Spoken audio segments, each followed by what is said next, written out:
Good morning guys, কেমন আছো তোমরা? আশা করি তোমরা সকালে খুব ভালো আছো আর তোমাদের দোয়ার ভালোবাসায় আমরাও খুব খুব খুব ভালো আছি। আর এখন তো জানোই সকাল 6টা থেকে রোদ উঠে যায়। তো চলো আজকে সকালটা এখন থেকে শুরু করছি। এখন বাজে সকাল সেই 8:30-র মতো বাজে। তো আজকের ফার্স্ট কাজ হচ্ছে আজকে দই বসাবো। এর হাঁড়িতে ফার্স্ট টাইম দই বসাবো। তো চলো দেখি বিকেল 4টে পর্যন্ত দই লাগে কিনা। তো চলো তোমাদেরকেও দেখাই। এই মাটির হাঁড়িতে আজকে ফার্স্ট টাইম আমরা আজকে দই লাগাবো, দেখি দই লাগে কি তাটাতে। মাটির হাঁড়িতে দই ভালো করে মানে বসে, তো আজকে ট্রাই করবো দেখি হয় কিনা। তো এই যে দুধ দিয়ে দিয়েছি, আর কম করে করব, কারণ বেশি করলে পরে যদি না হয় তাহলে তো দুধটা নষ্ট হবে। আজকে ফার্স্ট টাইম মাটির হাঁড়িতে দই লাগাচ্ছি, জানি না কেমন হবে। যদি আমাদের প্রিয় ছাতু, এই গরমে এখন আমাদের চলবে ছাতুর শরবত। আগেটাকে কেটে নিলাম, এখন আগেটাকে রেখে দিই, তারপরে শরবত বানাবো।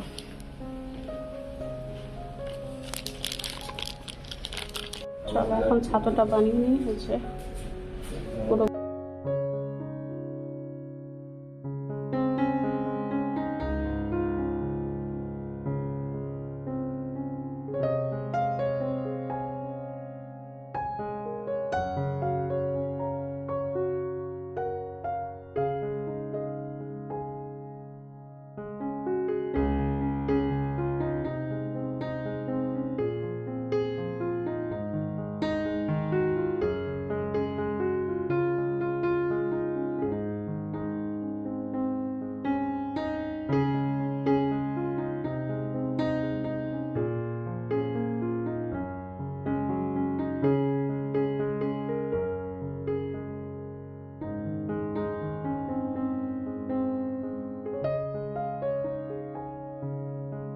তো ছাতুর শরবত খেয়ে একদম ডাইরেক্টলি চলে এসেছি রান্নাঘরে। আর রান্নাঘরে দেখো কি রান্না করছে। আজকে মাছ রান্না করব সজনে আলু দিয়ে। তো সজনে আলুর তরকারিটা অনেকটা হয়ে এসছে, আর এখন আমি মাছটা ফ্রাই করে নেব। আর মাছের মধ্যে দিয়েছি একটু রসুন বাটা আর পেঁয়াজ বাটা। এটা দিলে না বেশ টেস্টি হয় মাছটা খেতে। তো এটা দিয়েই ফ্রাই করে নেব। আর কি কি রান্না করব সবগুলোই তোমাদেরকে দেখাবো। তো চলো আগে জলদি জলদি রান্না করে নিই গরমে, কারণ বেশিক্ষণ দাঁড়িয়ে আর কথা বলা যাবে না, প্রচুর গরম। আর এই কিচেনটাতে জানো আমার একটা প্রবলেম আছে, সেটা হচ্ছে যে একটু লাইটের প্রবলেম। আর তার মধ্যে কিচেনে যে জানলাটা আছে না আমার রান্নার অপোজিটে, সেই জন্য মানে আমাকে জানলা বন্ধ করে রান্না করতে হয়। তাহলে বুঝতে পারছো কি অবস্থা আমার। জানলাটা খোলা রাখলে পরে গ্যাসটা বন্ধ হয়ে যায়, সেই জন্য বন্ধ করে আমাকে রান্না করতে হয়। আর এই দেখো আম দিয়ে সজনে আলুর তরকারি রান্না করছি। তো চলো একটু পরে কথা বলছি। ফাইনালি এখন রান্না বান্না কমপ্লিট করে এখন ফ্রি হলাম। আর বুঝতে পারছো বিধ্বস্ত অবস্থা, মুখে চোখে জল দিয়ে আসলাম।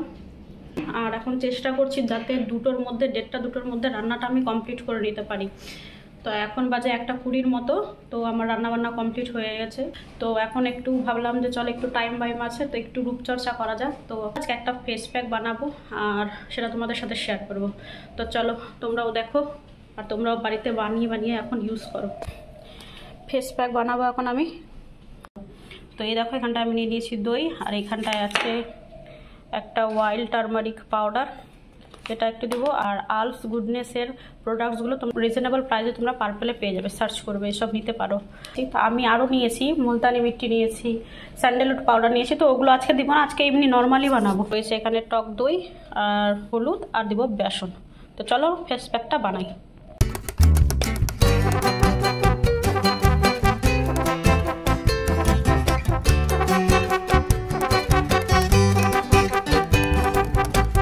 চলো এবার অ্যাপ্লাই করা যাক।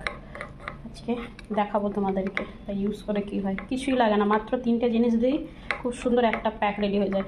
আমি না মসুর ডালটাও আমার ভীষণভাবে ফেভারিট, জানো মসুর ডালও দারুণ, কিন্তু আমার কাটাই হচ্ছে না। দেখি কোনোদিন একদিন বাটবো মসুর ডাল। তো এই দেখো এখন একদম মুখ চোখ ধুয়ে চলে এসেছি ভালো করে। আর অবশ্যই ফেস ওয়াশ দিয়ে মুখটাকে ক্লিন করে নিও তোমরা, কারণ গরমে রান্নাবান্না করে তো গরমে একদম প্যাচ প্যাচ অবস্থা। তো ভালো করে ফেস ওয়াশ দিয়ে মুখটা ধুয়ে তারপরে ফেস প্যাকটা লাগিয়ে। তো আজকে তোমাদেরকে দেখাবো এটার রেজাল্ট কত ভালো। এটাও ফেলবা কেন বলো, এটা দিয়ে লাগিয়ে নিই। ভালো আইডিয়া। ব্রাশ দিয়েও তোমরা লাগাতে পারো, আর হাত দিয়েও লাগাতে পারো, হাত দিয়েই লেগে যায়, ব্রাশ না ইউজ করলেও চলবে। মুখের অবস্থা দেখছো কি? আর গরমে দেখো আমার অবস্থা এখানে ফোসকা হয়ে গেছে গরমে। আর গরমে একদমই সহ্য হয় না জানো। গরমে চুড়ি পরলে হাতে বা গলাতেও দেখো কি অবস্থা হয়েছে। এই দেখো ঘষা লেগে লেগে এটার।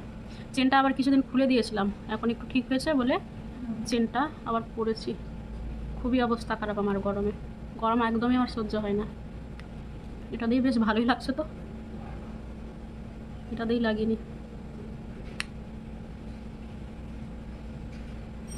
একটু নিজের জন্য তোমরাও টাইম বার করে একটু এসব করো, নাহলে তো আর খুঁজে পাওয়া যাবে না।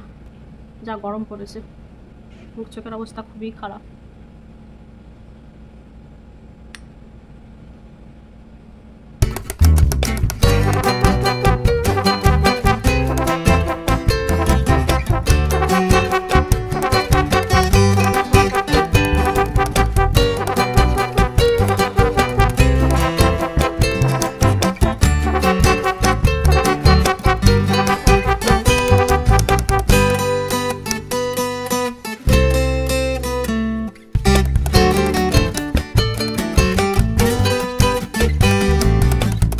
এই জাস্ট স্নান টান করে বেরোলাম, আর তোমাদেরকে মানে দেখাবো যে প্যাকটা যেটা আমি ইউজ করলাম সেটা আদৌ কাজ করেছে কিনা।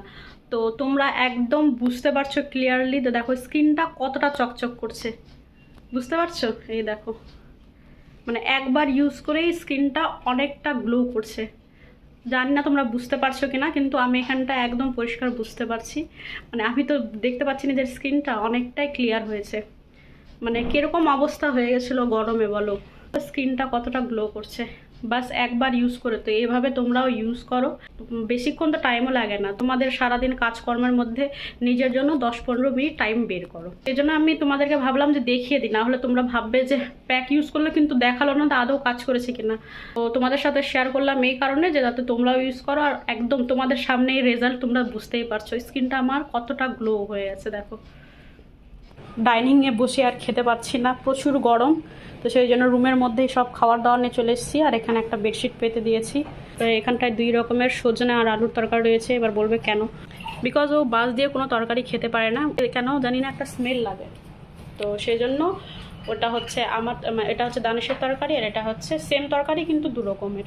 এটা হচ্ছে আমার তরকারি। আর ও এমনিতে মাছের কাটা ফাটার জন্য, মাছ যেহেতু খায় না, তো সেই জন্য মাছের মাথা আর লেজ একদমই খেতে পারে না, আর ছোট মাছও খেতে পারে না। আর এখানটায় ওর জন্য রেখেছি মাছ ফ্রাই করে, তো এরকম খায় ও মাছ। আর তরকারিতে দিলে আবার তরকারিটা খায় না। রয়েছে স্যালাড, শসা, লেবু, এখানটায় আমও কেটে রেখেছে আম খাবে বলে, এখানটায় রয়েছে উচ্ছে ভাজা, আর এখানটায় রয়েছে ডাল। তো এই হচ্ছে আজকে আমাদের লাঞ্চের মেনু। তো চলো এবার খেয়ে নিই, তারপরে তোমাদের সাথে আবার পরে কথা বলছি। আর এই দেখো, সকাল 8:30টার সময় আজকে দই বসিয়েছিলাম, আর এখন বাজে বিকেল 4টের মতো, আর কয়েক ঘন্টাতে কি সুন্দর দই বসে গেছে। দেখো, আমি এমনি জাস্ট চেক করতে এসেছিলাম আদৌ বসেছে কিনা, তো দেখো মাত্র কয়েক ঘন্টাতেই দই, কি সুন্দর দই বসেছে। আর এটা দেখে দানুষ বলছে চলো এখন ঘোল বানানো যাক। তো ওই ঘোল বানাতে বসে গেছে দেখো নাচতে নাচতে। আর এখন দই বসানোর জন্য তোমাদেরকে আর সারা রাত ওয়েট করতে হবে না, যা গরম পড়েছে কয়েক ঘন্টাতেই দই বসে যাচ্ছে। Good evening guys. তো এই মাত্র জাস্ট চাটা খেয়ে এখন বসে পড়লাম, চুলের মধ্যে তেল লাগাবো। অনেকদিন চুলে তেল দেওয়া হয়নি, মানে এই গরমে আমি তেল লাগাতে পারি না জানো। গরমে তেল লাগালে, এমনি আদার্স টাইম আমি যদি সারা রাত্রি তেল লাগিয়ে রাখি তাহলে মুখের মধ্যে আমার পিম্পলস বেরিয়ে যায়। আর এমনিতেও এখন তো গরমই পড়েছে, তো আরও তেল লাগাচ্ছি না। তো সেজন্য ভাবলাম আজকে চুলে তেল লাগাবো, আর তোমাদের সাথে কিছু কথাও বলার আছে, তো ভাবলাম চলো লাগাই। আর কি তেল লাগাবো, এটা হচ্ছে সেই তেল যেটা আমি অলরেডি ইউটিউবে ভিডিও দিয়েছি। জানি না কেউ পছন্দই করেনি ভিডিওটা, কি জানি হয়তো পছন্দ হয়নি। আর এই তেলটা বানিয়েছিলাম আমি অনেক কষ্ট করে, তোমাদের জন্য ভিডিও বানিয়েছিলাম। যারা দেখোনি ভিডিওটা অবশ্যই গিয়ে দেখো, আমার ভিডিওটা দেওয়া আছে কি করে তেলটা বানিয়েছি। তো চলো আজকে এটা ইউজ করব, আর কিছু কথা বলবো এই তোমাদের সাথে। আর হ্যাঁ, তেল লাগানোর আগে চুলটাকে ভালো করে চিরুনি করে নিও, না হলে তেল লাগানোর পরে যদি চুলের জট ছাড়াতে যাও তাহলে কিন্তু অনেকটা চুল উঠে যাবে, বুঝেছো? তো সেই জন্য তেল লাগানোর আগেই চুলটাকে ভালো করে চিরুনি করে নিও, যাতে চুলের মধ্যে জটফট না থাকে। তেলওয়ালা চুলে যদি চিরুনি করতে যাও জটওয়ালা চুলে, তাহলে অনেক চুল উঠে যাবে। আর হ্যাঁ, আরেকটা কথা বলবো তোমাদের সাথে। কি কথা বলবো সেটা হচ্ছে, আর তো মাত্র কয়েকদিন বাকি আছে, মানে 2-3 দিন আর বাকি আছে আমাদের নতুন ফ্ল্যাটে যাওয়ার। তার আগে ভাবলাম যে তোমাদের সাথে কিছু ডিসকাশন করেই নিই। তো সেটা হচ্ছে যে হয়তো এটাই আমার মানে এই বাড়িতে লাস্ট ভিডিও। এরপরে আমি ভিডিও বানাবো এই বাড়ি থেকে আরও, মানে এই বাড়িটা শিফটিং পারপাসে হবে, মানে সেরকমভাবে এইভাবে ডেইলি লাইফে যেরকম রান্না বান্না ভিডিও বানাই এইসব আর ভিডিও হবে না। এমনি শিফটিংয়ের জন্য জিনিসপত্র প্যাকিং করব, শিফটিং করব, এইসবই ভিডিও আসবে। তো এটাই হবে আমার এই বাড়ির লাস্ট ভিডিও, কি আর বলবো তোমাদেরকে। তো যাই হোক, একটা বাড়িতে থাকতে থাকতে হয় না, একটা মায়া হয়ে যায়। তো এই বাড়ির প্রতিও আমার অনেকটা মায়া ছিল, আর পরেও থাকবে, কারণ কলকাতা আসার পর এটা যেহেতু আমাদের ফার্স্ট বাড়ি এটাই ছিল, মানে এখানেই যখন উঠেছিলাম, তো অবশ্যই বাড়ির প্রতি মানে নিজের মতো বলে না যে সাজানো, তো অনেকটা সাজিয়েছিলাম। যাই হোক, কোনো রিজন, কোনো কারণবশত ছাড়তেই হচ্ছে আমার এই বাড়ির লাস্ট ভিডিও। তারপরে নেক্সট ডে কী হবে, আর তোমরা দোয়া করো যাতে নতুন বাড়িতে শিফট হয়ে কোনো প্রবলেম না হয়, কোনো ঝামেলা না হয়, কারণ শিফটিংয়ে তো বুঝতেই পারছো প্রচুর ঝামেলা, তার মধ্যে প্রচুর গরমও পড়েছে। যেহেতু শিফটিং করতে হবে তো অনেকটা গ্যাপ থাকবে, আমি ভিডিও দিতে পারবো না সেইভাবে। তো চলো আর বেশি বকবক করবো না, আজকের ভিডিও তাহলে এখানটায় এন্ড করছি। তোমরা খুব ভালো থেকো, সুস্থ থেকো। আর হ্যাঁ, আজকের ভিডিওটা যদি তোমাদের একটুও ভালো লেগে থাকে তাহলে অবশ্যই লাইক করতে ভুলো না, লাইক করো আর সুন্দর সুন্দর কমেন্টস করো। তো চলো আজকের মতো বাই, খুব ভালো থেকো, সুস্থ থেকো, টাটা, গুড নাইট।